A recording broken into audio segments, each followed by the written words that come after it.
Hello everyone and welcome to Fat Guy Productions. I am Paul, coming to you as always from beautiful Las Vegas, Nevada, and today we are at the press. We're going to be giving you all my best tips and tricks for doing a Swedish wrap. It's gonna be a lot of fun. Now what that means is we're picking up a project right in the middle. This is a Morgan silver dollar. I have already folded it completely. I have filed the cut edge, I have annealed this, and I am ready to hit the wrap, so let's get busy.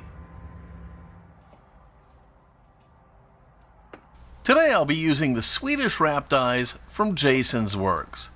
I'll leave a link to his store in the video description for you. The set includes the large die, the small die, the ring bearers, and pushers.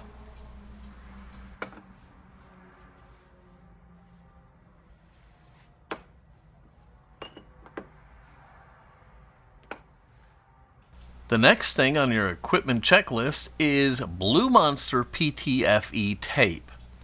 I've tried regular dime store plumber's tape and even blue shop paper towels, but nothing, and I do mean nothing, works better than Blue Monster. I buy it by a multi-pack, and each roll is giant and lasts a very long time, protecting your rings perfectly. I like the Deburring Pusher's Neil Pippet cells. I'll leave his link below as well.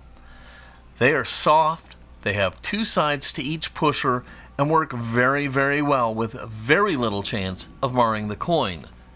Jason's Works Swedish Wrap set comes with brass pushers, and frankly, I don't care for them, so I don't generally use them.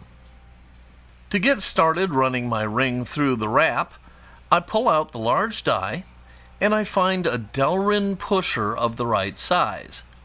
I have mine marked to indicate how far each will press down into the die before bottoming out.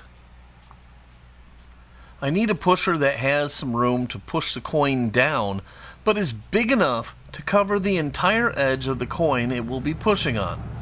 If the pusher is too small, it can slip off and kill your coin, so take your time, get the right size. This pusher fits the coin right, and it leaves plenty of room to press the coin down, so now we can get busy.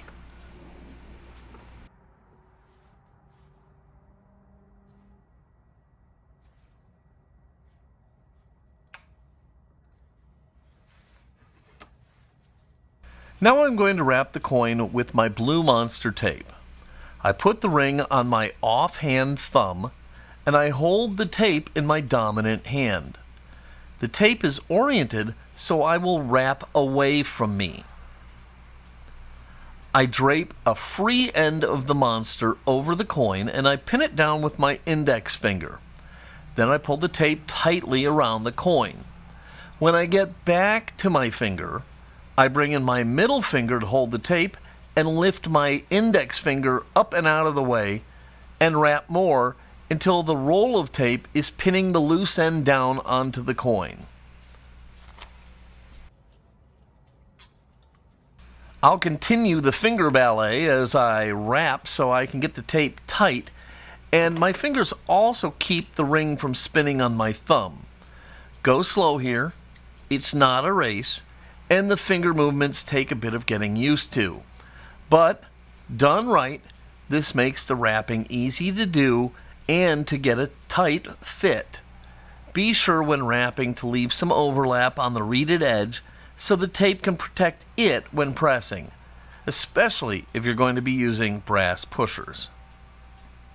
Now I take my pusher and just lay it on top of the coin and use the pusher to level off the coin in the die. With the coin in the die and level, I now center my pusher in the die and can turn to my press.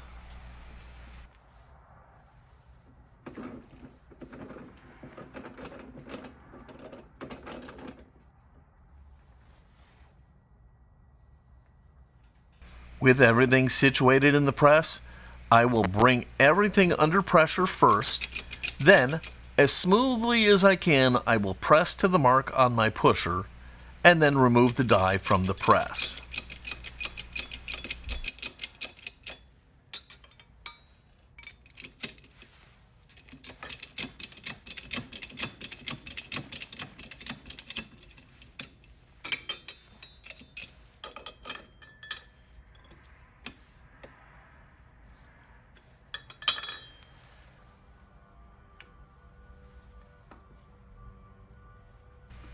I can now pull the blue monster off and see how the ring looks.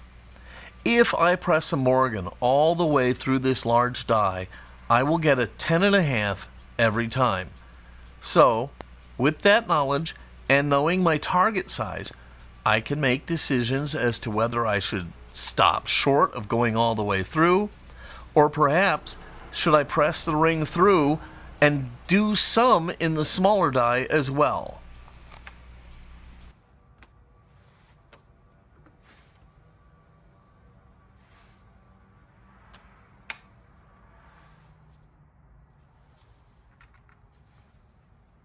In this case here, I normally would stop short of going all the way through and just get the best shape I can. But, so you can see the entire process, I will go all the way through and just adjust the size on my ring stretcher later. So now I'll file the cut edge and then re-anneal the coin to make sure there's no issues as I press.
I'll wrap the coin in the blue monster again, drop it into the die, level the coin, align the pusher, and each time I run the ring through, the shape will get better and better.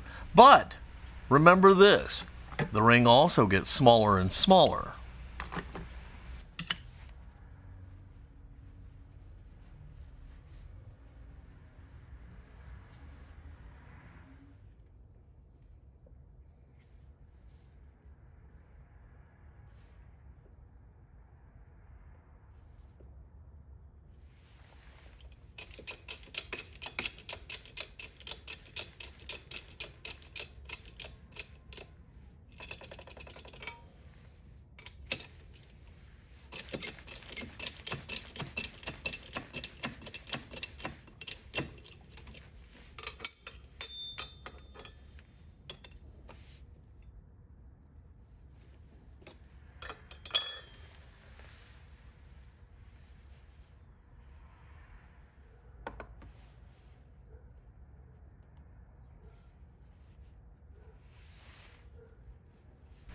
Here we're going to be able to see how the pressure is really building up on the ring as the ring is reduced.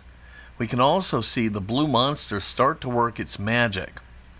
The excess tape at the top of the coin is cut off, and here we can see how far down we have pressed thus far. As the pressure builds, the blue monster is going to literally plasticize in the high spots, and it's going to fill in the low areas to protect the artwork. Look at that. You can see where all of the pressure is on this ring at this point.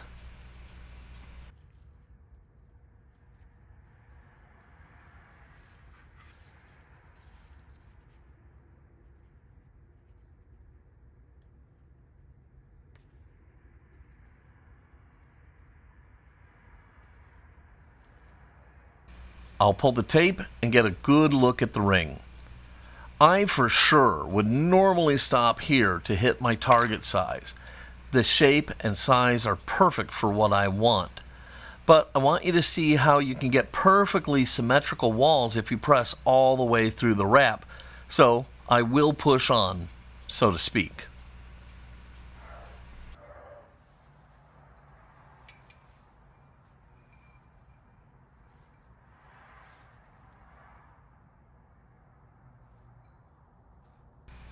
I'm going to check my size, and then we will file, and then again we'll anneal. Some neglect these steps, but reducing the ring can wreak just as much havoc on a coin as stretching can. So don't cut the corners here.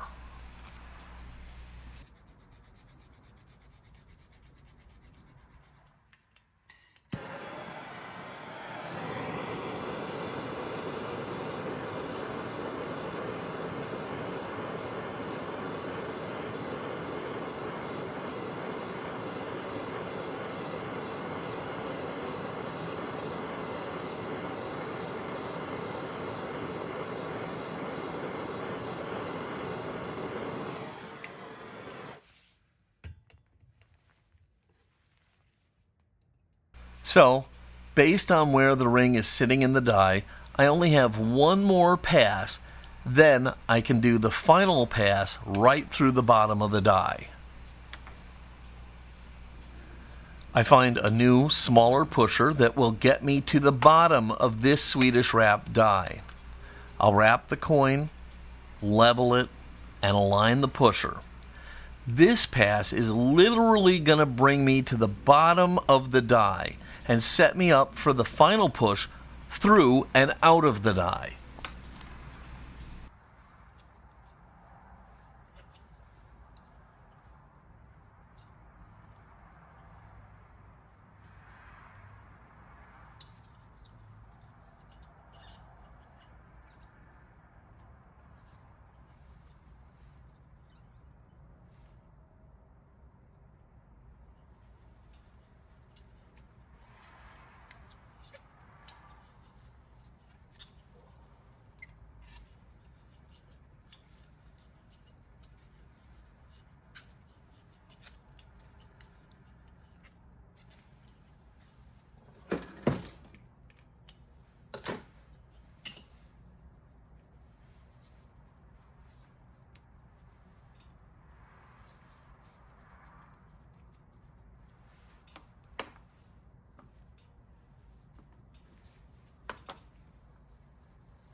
The tape is working like a champ here. So much so that it has fused itself, the coin, and the pusher into one thing. I pull the pusher off, then I remove the excess tape, then I can unwrap the ring. You're probably going to need some help with something sharp or something like a razor to get the tape off. So just go easy and don't mar up your ring.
This ring is dead on perfect right now, but this last pass through the die will make the sidewalls perfectly symmetrical.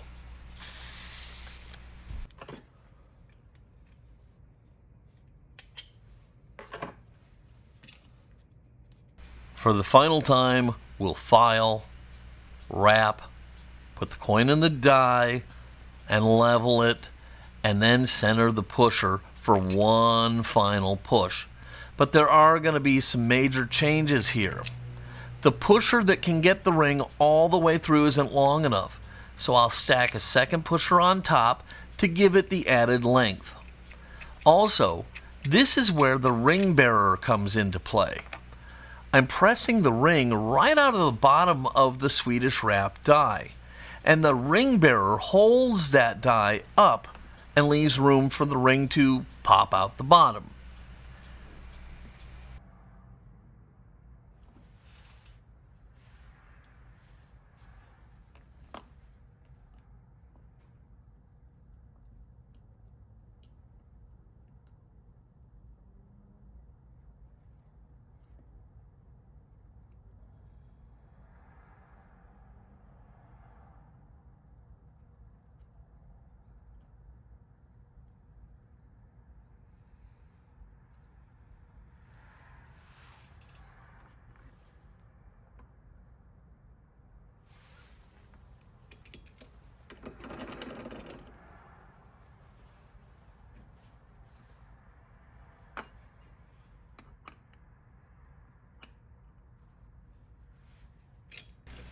You're going to have quite a tall stack here, so move slowly and don't drop it.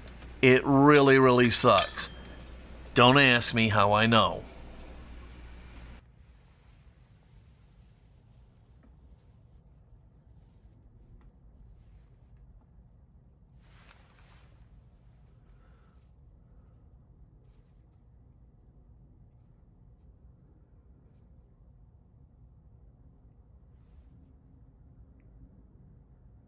With everything in the press, I bring it all under pressure. Then, in a fast, smooth motion, I press the ring until it pops out the bottom. Press quickly. I have found any substantial delay can leave a mark on your ring, and you just don't need that in your life. The ring popping out is magical, and even more special is the look of the coin once you unwrap it.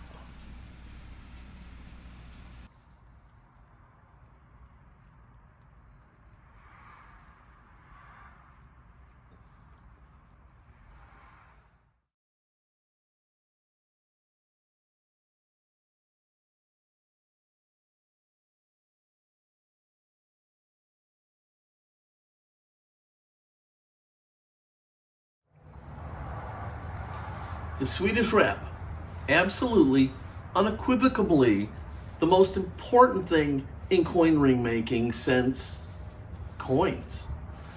Look at this. Those walls are perfectly symmetrical. All right? This is the absolute perfect starting point for doing a fat tire, or if you're going to sell a straight walled ring, there you have it, okay? And you can see why it would be nice to have the shorter dies. So if I wanted to get the straight walls like this on a different sized ring other than a 10.5, I could do it with one of those dies where I go through the bottom and it's going to come out symmetrical. Wham, bam, perfect. Thank you so much. Great. So if you're doing Swedish Wraps, I'd love to hear what you're using. Are you using shop towels or normal plumber's tape? What are you using to protect your rings when you do your Swedish Wraps? I hope this video was helpful to you and I hope you liked it. If you did, please give it a big thumbs up, click subscribe, and don't forget to click the notification bell so you never miss one of my coin ring videos. If you have any questions or comments, leave them down below. Okay, I'm going to get out of here. Until next time, this is Paul from Fat Guy Productions wishing you the absolute best possible day. Until next time, be good.